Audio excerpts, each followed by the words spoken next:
What's up, guys? So I can't find my my blue beanie right now, so you're gonna have to kind of endure my green one, even though it's kind of an eyesore, but you know, it's the best I can do. I'm sorry. So I think for my Saturday videos, I'm just gonna do quick videos because, you know, I really need a break because, you know, my weeks are fucking busy. So, but anyway, as the title suggests, because I planned these titles out before I make the videos, but there's something really weird I've been doing ever since I was a kid. Funny thing is, most people don't even realize I do it because it's kind of purloined.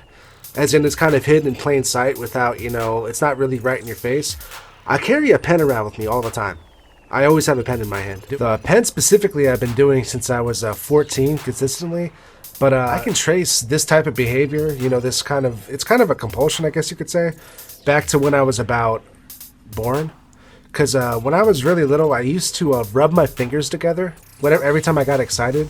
I was told when I was 18, when I went to a therapist, that it was a way of like harnessing energy, and I kept doing it. I started doing it with a pen in my hand when I was about 14. But when I lived in my first house, well, the second place I lived in Newport Richey, I was born in Clearwater, but I lived in Newport Richey, Florida.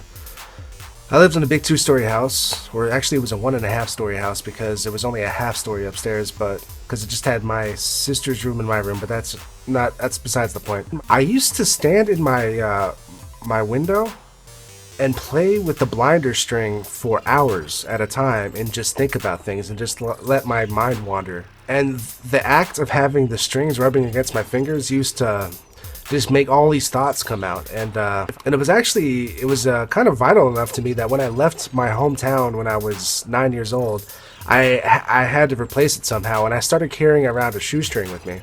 Or if I didn't have a shoestring, I would make strings from whatever I could find around me. I started tearing up my shirts to make strings, and my parents were always taking away the string, trying to get me to stop doing it, but I couldn't, and I really haven't ever been able to technically, because when I was 10, I started carrying around a stick with me.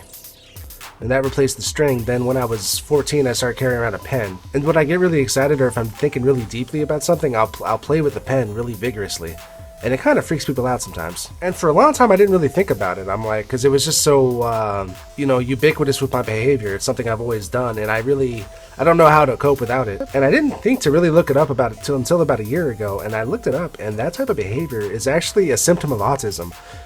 And I did a screening online just out of curiosity, and I mean, obviously I'm not autistic now, but when I was a kid, I technically was autistic. If they had screened me, I would have been diagnosed with autism. And I mean, it goes along with that, and you know, the fact that I attach myself to music better than I do to people. And you know, when I was younger, I didn't really have that many friends, and I had, you know, obviously that type of repetitive, compulsive behavior.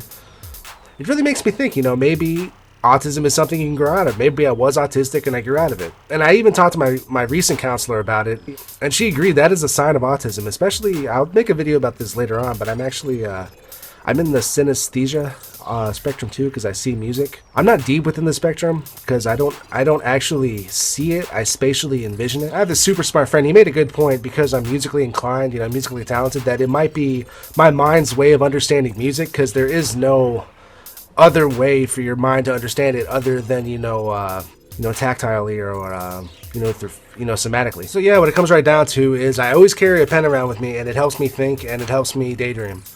And it's something I've been doing since I was a little kid. So I'm curious if anybody else has similar type of experiences. You know, maybe I'm not the only weirdo out there. So, you know, that's just this little quick video I want to make today. So as always, if you like my video, subscribe. If you like my music, buy it. And if you hate me, tell everybody. Out. Pizza